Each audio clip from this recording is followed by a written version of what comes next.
Here we go again. All right, let's talk about it. Smith and Wesson, M&P, 9, Performance Center, Carry Comp Melt. That's the only time you're gonna hear me say it, all of that. I just wanted to get that out the way, get it out of my system. This will now, and from this point on, this will be referred to as the M&P metal or Carry Comp metal. It's the full size offering from none other than Smith and Wesson.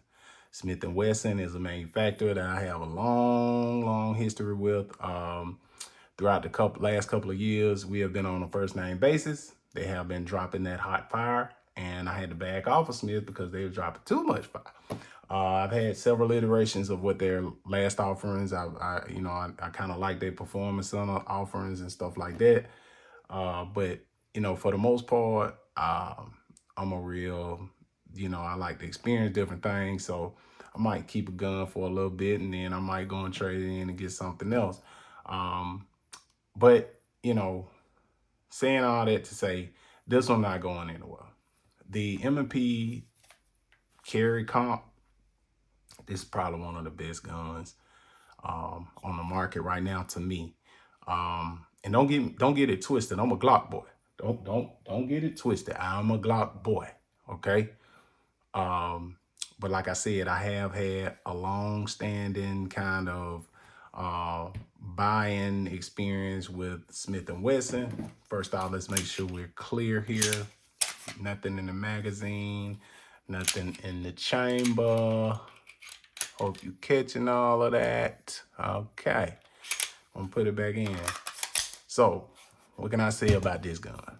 Okay, first off, I love the way that it looks. And I think that is kind of what a lot of us are guilty of. We see a gun and we're like, oh my God, that thing looks so good. And that's, hey, ain't nothing wrong with that. If you can do it, do it.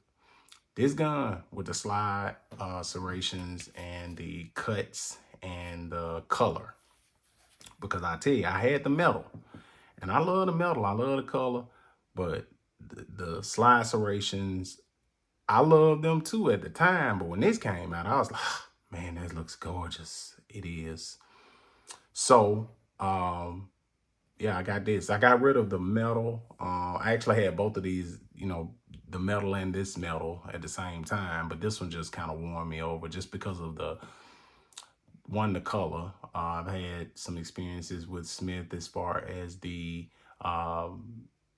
tungsten kind of color. It is more susceptible to holster wear in my experience with it. So, I just, I could go with it or without it. Plus, I couldn't justify having this one and the metal, even though the metal, perfect performer.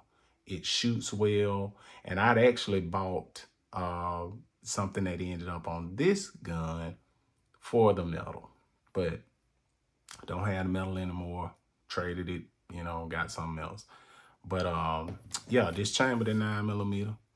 I've added the Holosun HE407C. It's the green dot. Straight out the box, like I said, 17 round mag. I've added the TLR 7HLX. This is the rechargeable one. Even though I don't use it that much. Out the box, it does come with a tritium night sight on the front, blacked out rears. They are metal. Does come with some pretty wicked little side cuts and slide cuts and just little stuff, man. And this grip texture on here is really aggressive, which is probably why I couldn't use this as a carry gun. Nothing a little tape wouldn't, cure, but then that counteracts the purpose of having the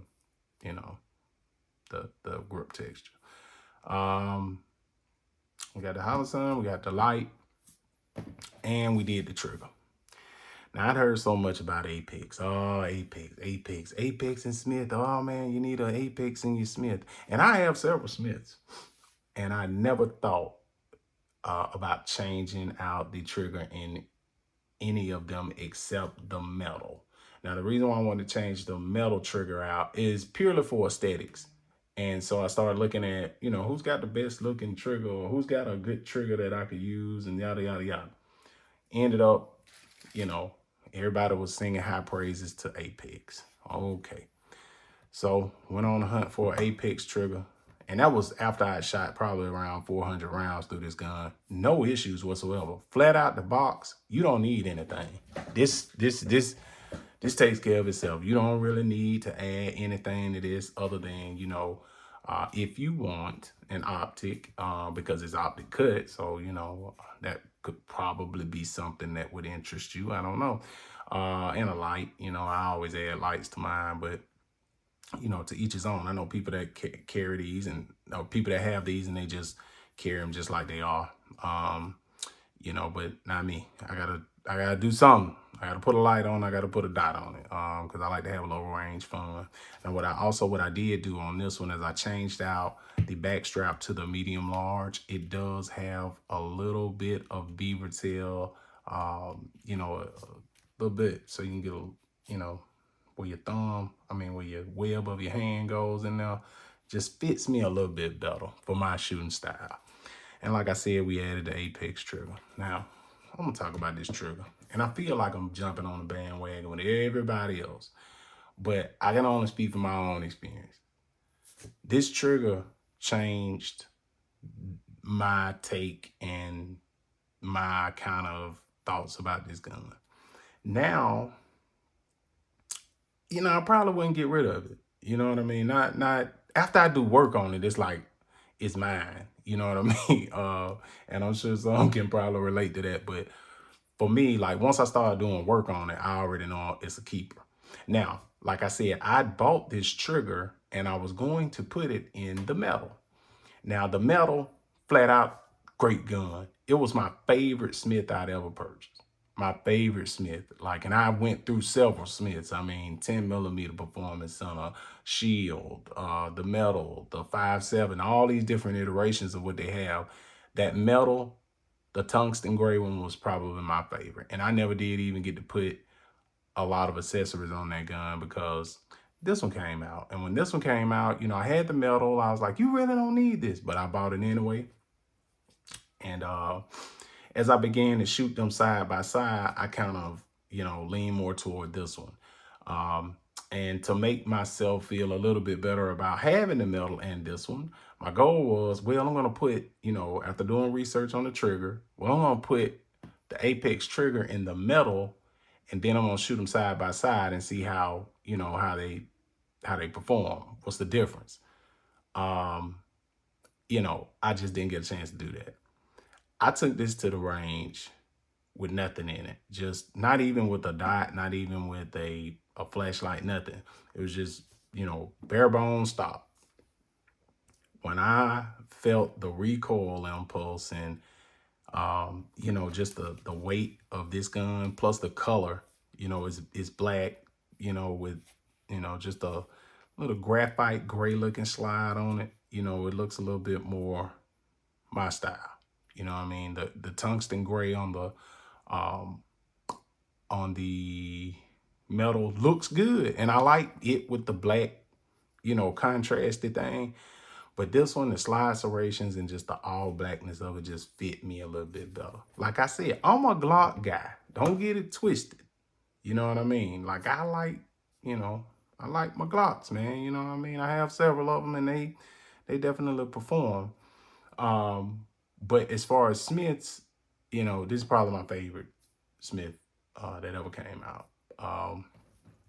And I heard people talking about it. Like I said, I'm gonna go back to the Apex trigger. And I know I'm jumping all over the place. Bear with me. We're gonna get to a point. Apex changed the way that this gun performs from just not just from an aesthetic standpoint, because I think the trigger looks really, really cool. But as far as performance, it just really set it leagues apart from what I've been used to. So I'm gonna do a little bit of, I'm gonna show you a little bit here. Okay, so there's your take up, which is not much. Soon as you clear the safety plunger here, you basically got yourself a live wall right here. So then once you get to that wall, always sweet. It's not a very audible reset, but that's fine because you're almost at the wall anyway, so you really don't need the audibleness of a reset, because you know, once you've had enough like practice in with it, you know that it's right there. It's resetting every time you get off of it. You know what I mean? So it's a real sweet trigger. And I know I sound like a broken record now because people are telling me, oh, Smith and Apex, oh, they need to just have a baby. And they do. You know, I'm a believer now. I mean, it's really, really, really enhanced the performance of, you know, my accuracy with this gun as far as and the comfortableness, because the original trigger goes, you know, it's more of a curved, and it looks pretty wicked. I like it, and there's nothing wrong with it. You don't have to upgrade the trigger in it. It is a great trigger out of the box.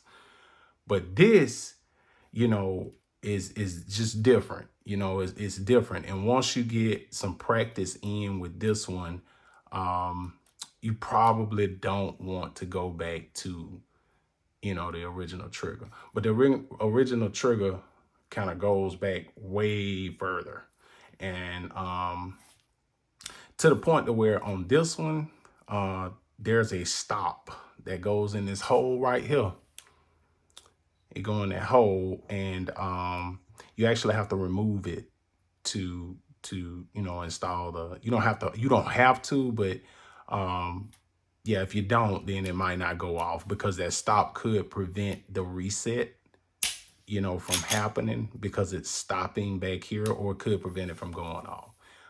And that's just what I've been reading up on, because I didn't want to take that little plug out of there, because I was like, well, what if dust gets down in there or whatever happens? And you know what I mean? You just didn't want to. And then aesthetically, I didn't like the hole just back there. But, you know, that was all home flow, because I don't even notice it, you know, until I kind of look at it under light. But the performance is well worth you having that plug removed, and the reliability factor in itself, you know, you really need to. It doesn't matter at that point. Like I said, this is Smith & Wesson M&P carry comp metal. Has all kinds of cool slide cuts and, you know, serrations on it. Is, you know, it's black. It has the tritium sight up front. It's got the metal blacked out in the rear. They're high. They're good sights out the box. You know, it's just a real good gun. One I probably won't be getting rid of. But yeah, that's all I got today. And I will be coming back with the rest of the upgrades that I did to the Glock 45. Oh, it's sweet. And I'm also going to start to try to put some range video up of me at the range, and just so you can see how these machines perform out in the wild. But that's all I got today. Smith & Wesson MP. That just says the comp carry metal. Okay, how about that? Full size. All right, 17 round capacity, and it's acting a fool. Okay, good gun. Peace.